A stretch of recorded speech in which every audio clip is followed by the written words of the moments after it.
I thought it would be appropriate to talk a little bit about my motivation in writing the chapter on media relations. This is the second edition of this chapter and the handbook of integrated marketing communications. Last version about 15 years prior. And things have changed. Things have changed considerably. In the related field to public relations, which is advertising, the investment that companies have been willing to make in their advertising spend has had a proportional effect on the news media relations landscape, frankly.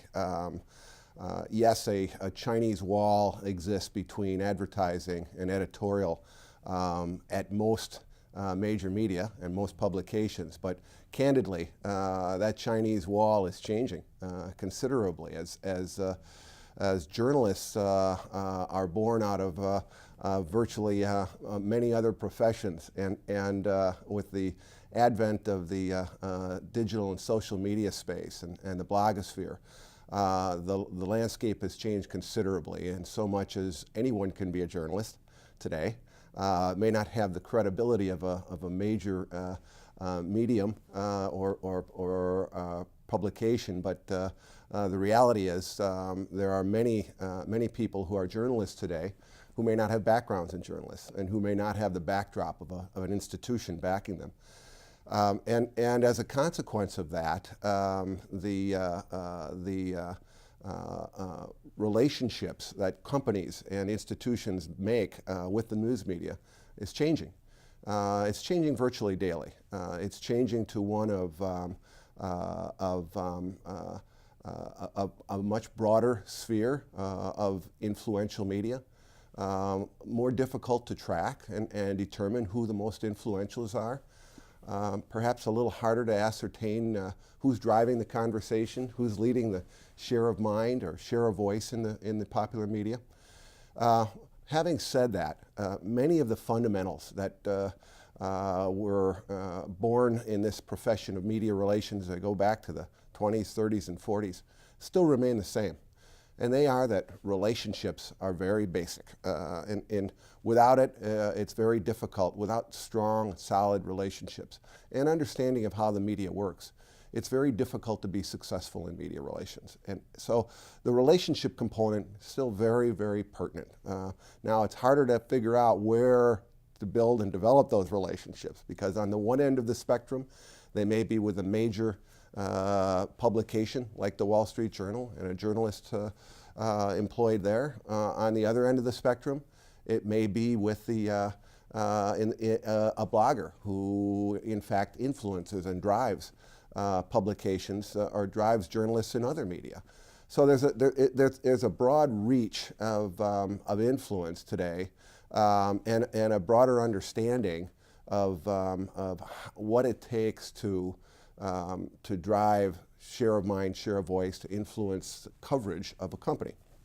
So, my experience has transcended, almost generations actually in this field, and certainly that as I mentioned earlier, the fundamentals of knowing the journalists, knowing the subject matter, knowing the medium and how they operate, how they traditionally operate, and knowing what one wants to accomplish in terms of messaging, kind of a outcome-based conversation or dialogue, is really pretty important to getting to managing press coverage. So if one has those kind of fundamentals in place, the opportunity to be successful in managing media is frankly much greater. Now, recognizing there is an inherent risk and an element of lack of control when it comes to media relations. It's just a fact of life. And frankly, some organizations, some companies have a greater understanding and appetite for playing on the edge and the risk associated with working to manage the media, manage press exposure. Some organizations are much more conservative and actually expect that they get to review articles, and with some publications that is the case, but not with most mainstream publications, of course. And the reality is that the media drives public opinion in many different ways. Many would argue that there is a significant gap that's occurred as a consequence of the media being less biased or being oriented toward entertainment or sensationalism or what have you. And different media are different in terms of their level of bias, their level of influence, certainly, and their level of credibility, frankly, with readers or viewers. So one has to step back and recognize that you can't win everywhere when it comes to media relations. Nobody bats 1,000. I used to say that if an article came out and I managed it and we did better than 50%, that was winning. So managing expectations on the other side of the fence, meaning on the other side with your organization, becomes as critical as managing the relationship and the outcome with the media. So it's really multi-dimensional, so helping an organization understand how the blogosphere works, the fact that a blogger may also be a writer for a major publication, and also may be a video journalist in another medium, and the interrelationships between the blogosphere, for example, and major media, major mass media, and how those the interplay across those is an area that one needs to create an understanding of if they're to be successful in their own organization. And it's an ongoing education, if you will, and only if you live with the media day in and day out do you really begin to understand how they formulate their stories, the influence that they have from their editorial leaders, and who's driving and influencing their content, and by living the media day in and day out, one begins to understand what their editorial bent is. Is it toward entertainment? Is it toward tension? Is it toward balance? And those are pretty important understandings, because once one has that, it gives them the opportunity to step back and say, what kind of message do I need to deliver to this journalist? What kind of dialogue do I need to have with them in order to get to the outcome, and what is that best outcome that I can hope for or expect with this medium, and to be realistic in that regard. There is a give and take that occurs in the relationship between a journalist and any media relations professional, and initially it's learning to trust, frankly. It's appreciating the background understanding of an organization and the dynamics of a particular issue. I've often found it to be very helpful to ask a journalist to say, let's just have a conversation on background for now, so we get to a baseline understanding of this issue, so that together we can help formulate his or her understanding of the subject matter before they jump into it, so that they can really begin to understand how the messaging and how the dynamics of the story begin to play out. It is, media relations is an exercise, as I said in my chapter, in tightrope walking. It's an art and a science, frankly, and no one starts out day one in this profession without having done it and does it real well. It's a category where judgment becomes pretty darn important, and that judgment really only comes with doing it, frankly. And there is a certain amount of it that can be taught and learned, and that was the goal of the chapter, to give you really a good baseline understanding of these fundamentals and all. But it's important to pay attention to others in the profession who one sees that does this and does it well, and to try to pick up from them and learn from them. And also to recognize what your organization, the company or business that you work with, what their appetite for risk is, frankly, and what can be accomplished by getting positive media exposure for the enterprise. Sometimes, frankly, one may make the decision that the risk is just not worth the reward, and that can be the case. Other times, one is of the view that if we don't provide that balance, we're going to lose no matter what. And so someone, and I believe an organization has a responsibility to help provide that balance. And if it doesn't, then one shouldn't expect balanced and fair coverage. It's just the way it goes. Yeah. Yeah, let me give you just a few examples. One tends to think of obviously the Wall Street Journal as being one of the most influential financial and business media in the world, frankly. Financial Times, other publications as well. But with the Wall Street Journal, wasn't so recently that it was very recently, excuse me, that I got a call from a journalist at the Wall Street Journal on a Friday afternoon at 3 o'clock with a rumor, essentially, that a private equity firm was interested in acquiring my company. This is Pactiv Corporation. And of course, the immediate thing that comes to mind when a call like that comes in is, oh, now what do I do? The first rule of the day is avoid immediate comment under all circumstances, which I, of course, did. And then ask the journalist, well, where's that coming from? Find out what they have, where they got it from, what level of substance. And then try to get a read on where are they going with it. And many times, because of securities laws, and journalists can't really divulge when something's going to run or necessarily what's going to run. In this circumstance, I knew the journalist, had worked with him before. My immediate reaction is to say, I'll get back to you in a timely manner, and what kind of deadline are you working on?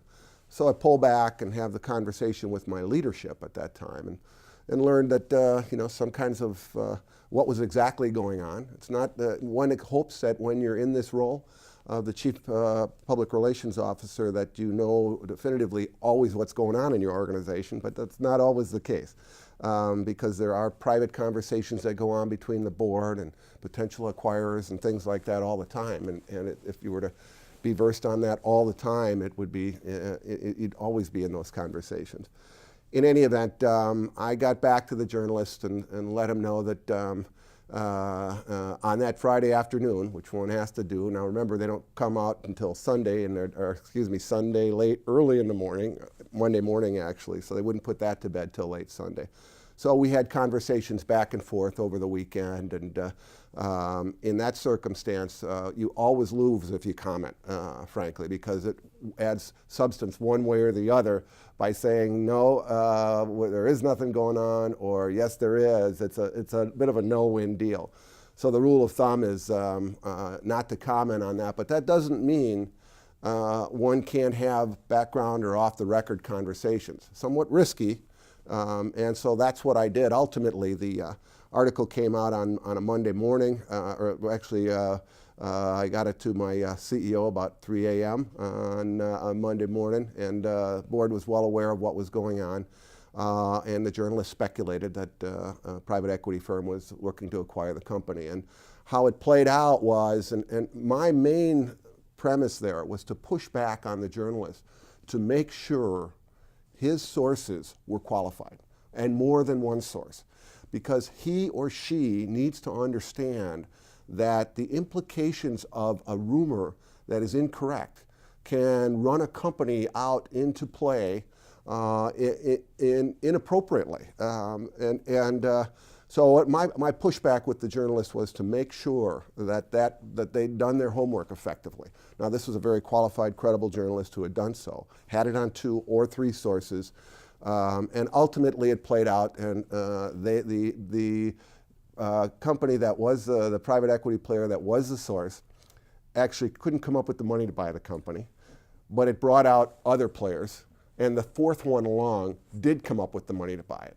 So as one goes back and as it understands the implications of the media relations component of it, it ultimately drove and affected the company being acquired and the livelihood of 20,000 people employed by the company. So these are the implications one has to think about when dealing with these, what may seem like a relatively benign request, not benign, but potentially relatively minor. But nonetheless, the implications for these kinds of situations and managing the media flow properly are profound. And also speaking to the Wall Street Journal, again, I was employed in the airline industry, actually, with United Airlines when they were also rumored to potentially be acquired and to divest certain businesses.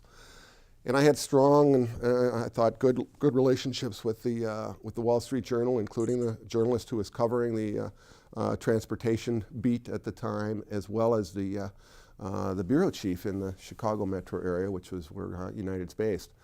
In any event, they were speculating about the company spinning off one of its businesses. At that time, we owned Hertz, Westin, Hilton International, and the airline as well. And the journalist was trying to develop a storyline about what the potential sale would net shareholders on a per dollar basis if the spinoff occurred. And the journalist and I had an ongoing dialogue, and she kept moving and moving more and more toward, well, help me with this. I don't know where to go. And I said, look, we cannot get into this kind of speculation. Totally inappropriate. And this is, do your homework, talk to the investment community. They can say, this is what it sold for. This is what the other businesses had been acquired for. One could back into a number that way, but it obviously can't come from me, what have you. In any event, this was a journalist that was somewhat new to the beat, and ultimately her numbers were so far off. I tried to steer her a little bit, and off the record, frankly, completely off the record, and to get her more towards something that was accurate without it coming from my company, because otherwise she was going to go with a number that could have thrown the stock price way out and so on. And I certainly didn't want to come from anybody that was a company source, which is very high risk, frankly.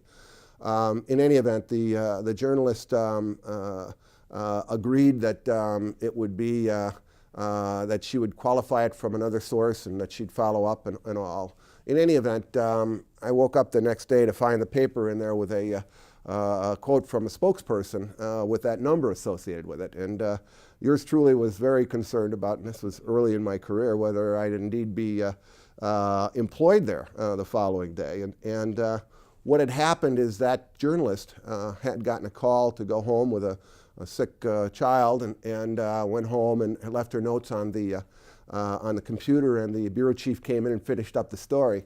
And he called me the following day, was very apologetic, offered to make the correction.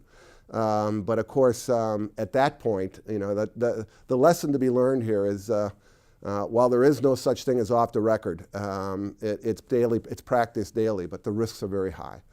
And how these things happen sometimes is, exactly what transpires in a newsroom. And one needs to take into consideration all the implications of everything they say all the time. And yes, it was great the bureau chief felt that he owed me one and was willing to run a correction.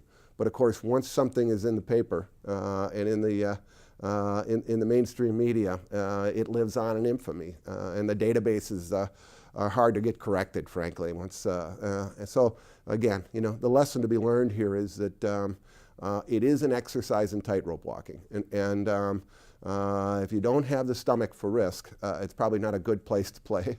One needs to be able to sell inside their own organization, be able to create credible business logic arguments as to why managing the media is important and very relevant. And after that, judgment is very critical.